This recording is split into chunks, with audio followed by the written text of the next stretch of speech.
you first start working with a school, you want them to focus on specific needs that they have, because every district is different. So the first thing we do is go in and we work with leadership. And leadership involves the principals, central office staff, the coaches at the building. Everyone has to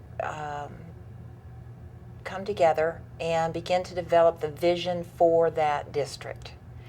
And so we come in and we offer them that framework for how to analyze their district. What are the components that a district must look at to improve? And what is their biggest need? And that happens through dialogue with amongst the district people, because they are the ones who know themselves the best.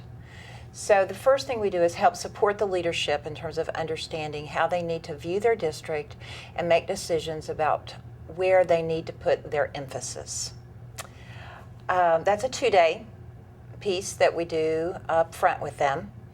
Then the consultant takes over in that district, and the great thing about the consultant is whomever is assigned to that district is usually there for 3 years.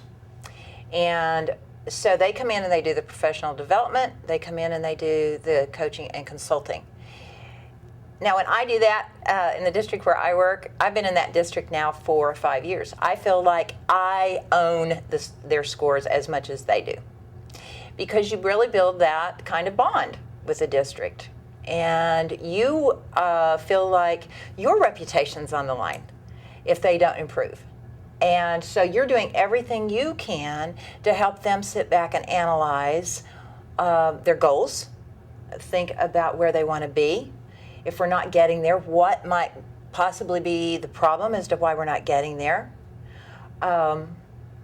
We take a look at the resources that we have at hand and how might we need to reallocate those resources. The on-site support that we provide to a school and to the district is the strongest piece is, of course, the consultant, who is there over a 3-year period of time, so multiple times each year, doing the professional development.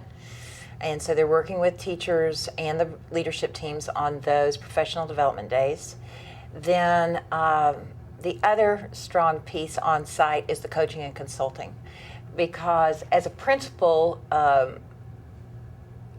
former principal, I know how important it is to have somebody walk the building with me. The other strong on-site support that we offer to districts is when the consultant actually walks the building with the leadership team. The consultant meets with the leadership team several times during the year.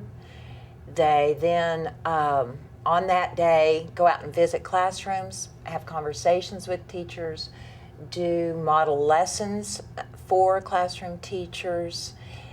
And by being on site, you get to have those real conversations, and you get to see what's actually happening in the room. And teachers can stop you and say, wait a minute, you remember when we talked about this or that on our last professional development day? Well, here's what I tried, and now help me think of another way to try it.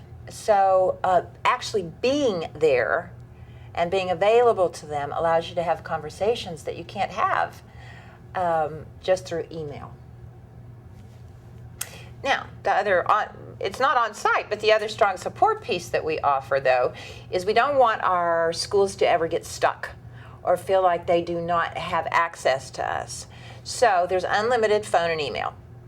And so we spend a lot of time in between our actual on-site visits having conversations, problem solving, figuring out what we might need to even do the next time that we are in the district. So that's another support piece. When we begin to work with a district, the first thing I ask them is, tell me about your instructional goals. What are some of the trainings that you have had people attend? What do you believe as a district is important for your teachers to do in the classroom to accelerate student achievement? So I need to hear what their thinking is and what the background is, and so we can begin to build from there. Because we have to take a look at what the research says in terms of what are the most effective instructional strategies. So if we already are doing a lot of them, it's great. We can build from there, figure out where the holes are, and how to move things forward.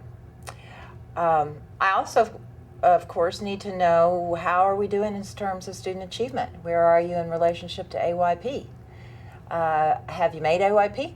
Have the subgroups, has that achievement gap narrowed? So what have you identified as a school as to your achievement goals and what you want to accomplish? And I like to really help schools reach the top because I know it can happen. So we take a look at what's there, and then we start figuring out what must we do to put that achievement goal out there in a realistic way so that everybody in the building claims ownership to it. And everybody in the building sees it as part of their responsibility to meet that goal. So you have to build that goal with by consensus so that everybody buys in and says, yeah, I want to be a part of the team that's going to accomplish this. Then how are we going to get the job done? That's through those instructional strategies and what we are doing that is most effective. And how do we share that knowledge? If I do something that has worked well, how can I invite someone in to see that? Or if I hear about how well you're doing, how am I going to get down there to see what it is you're doing so that I can do as well with my students? So you have to really be in partnership with the district to establish those goals, because the truth is you can make sometimes 10 to 15 percentage point growth in a year, but you have to be really, really focused to do that. And I'd like to help schools do that. The mission for Literacy First is to accelerate student achievement in reading in subject areas across the board. As you look at schools and you see how many schools that we have that are failing, it does not have to be that way. I was a principal of a very poor school, 90% free and reduced lunch. With the help of Literacy First, my kids went right to the top. So I know it can happen. And so when it's not happening, I think that that is wrong, and that we have a responsibility as a society to help kids be the very best they can be. So our mission is to increase student achievement. The vision for Literacy First is that within 3 years, we would help a school attain a level of 85 to 90% of their students being on grade level in reading or being proficient and above in other subject areas. We set the bar high because we believe it's possible. So 85 to 90% of your kids reading on grade level within 3 years, or achieving at that very high, proficient, and accelerated on your state tests. In order to achieve an 85 to 90% achievement rate, it takes some very specific strategies being employed. Now, the research is there that tells us what's most effective, and we haven't always used it or known how to use it. Through Literacy First, we have broken down those strategies into what are the steps for how to really do it. So we are going to model it for you in training days. We're going to break it down into the little tiny steps to help you figure out exactly how to do it in your classroom. We're going to come in and model it for you in your classroom, but those research-based instructional strategies have to be used, or you will not get the type of acceleration that you want.